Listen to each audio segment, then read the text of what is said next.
So yan, ito ang ano, maglampas ba kung maglampas kanimo dapat hait kidi yung sundang. Kaya kung habol ko yung sundang, tulo ka bunal laya pa mabali ang imong kuan. Ako sa iyo napulo ka bunal laya mabali. Ano ila isa ra ka bunal tumba dito ang sagbot.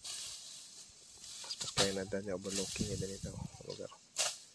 So lampasan nato para makita atong bukid Mount Kitanglad ni sa Talakag.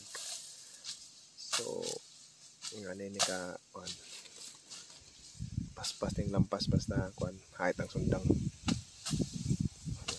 Baga kayo mga swito na kini siya sa manampas. Kanina lampas alas 12 na niya. So ganahan pa man sila magtigpas kay diya man sila master. So gamay ra ni ang putlanan na to ani kanirang sagabal ni sa area para kita lang view. Kita po ang terrain mabay sa pinyahan. Yeah.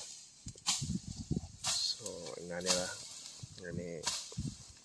ngani ang mga pag-eskrito sa pagbukas hait na sundang kurbada, mas mayang kurbada nga sundang hawan dito. Dali mo 10 minutes sa hawan na yun. So mga guys, sugdan na nila ganun pikas.